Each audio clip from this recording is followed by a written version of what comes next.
today's DIY, I'm doing something that has been highly requested on my channel. And just to be like kind of honest with you guys, everything you see on my channel is pretty much like self-taught. So sometimes when you guys request things, I truthfully don't really know how to make them all of the time. So that's just me being completely honest. I love DIYing and crafts and stuff like that, but I don't really know how to do absolutely every single thing. So everyone wanted me to do a DIY macrame piece. I've actually wanted one for some time now. They're super, super, super expensive, but the crafts and supplies that I used in this video actually cost me $7 total. So it's about $7 to make one on your own. And long story short, I basically got contacted by a company called SkillShare. It caught my attention because it's like an online learning community, basically meaning the website is just like a bunch of really helpful videos to teach you different things. So the first thing that I saw was like DIY macrame, so I watched it and it was super simple for me to kind of learn. Whatever you're looking for, there's over 12,000 different courses on there. You can actually watch the courses and then you can teach some of the courses. So I'm kind of intrigued by it, and I may even put a few courses on there myself just for certain small things that I know how to make. But a membership starts at $8 a month for like unlimited everything, but they're actually offering my subscribers 3 months for 99 cents by using the link in the description box down below. I truthfully think it's a great website. There's always room to learn something. The link to Skillshare will be in the description box down below if you guys want to check it out and take advantage of that deal they're offering my subscribers. But let's just jump right into the DIY.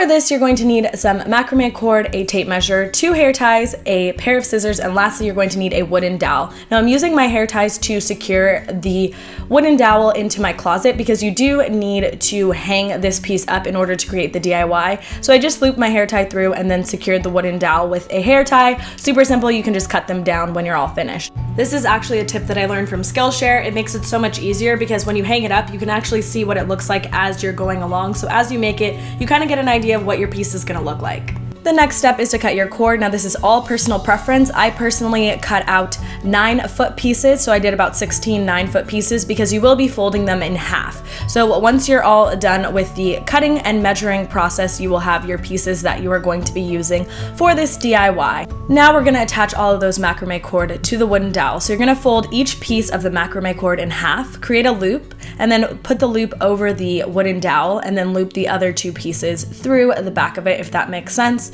So again, repeating that same process and just looping all of the macrame cord onto your wooden dowel. You're going to repeat this process for absolutely all of the pieces of macrame cord, just creating a loop, folding it over the wooden dowel, and then looping the 2 remaining pieces through it.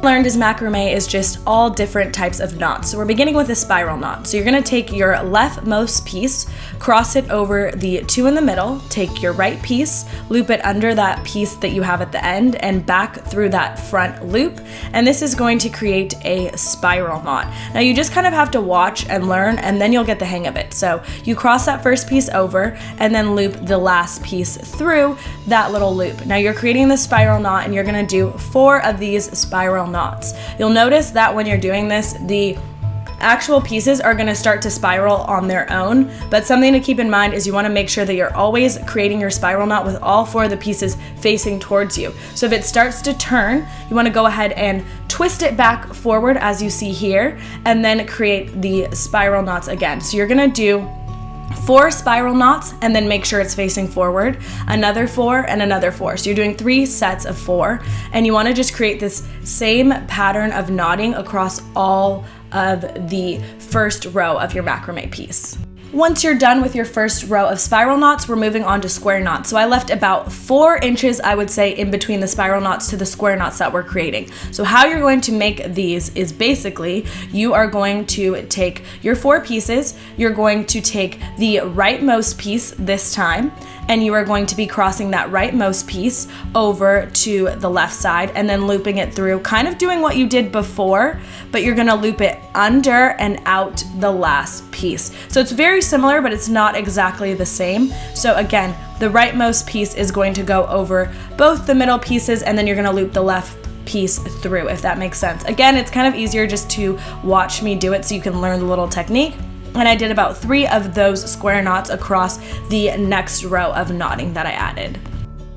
So this is what your macrame piece should be looking like so far. We're gonna go ahead and now combine 2 of the larger pieces and do another row of square knots. So you're gonna take 2 of those bigger pieces and kind of intertwine them. So you're gonna use the innermost 4 cords and you're just gonna do the same square knot. So the right piece goes over the 2 middle pieces. You're gonna take the left piece and tuck it under and then through to create a square knot. Now you're just gonna repeat this same process again like 4 times, and you're going to combine each of your larger pieces. And for my last row of this macrame piece, I'm going back to the first technique we used, which is the spiral knot, which is where you take the leftmost piece, cross it over the 2 middle, and then loop the rightmost piece through. Now you can go ahead and fast forward to the beginning of the video if you forgot how to do it, but I'm just doing the spiral knots again, just like 2 of them for the remaining last little row of my macrame. The good thing about macrame is you can make this pretty much how you want it. You can add another row if you want your piece to be a little bit bigger. These last few steps make your piece look a little bit more unique, and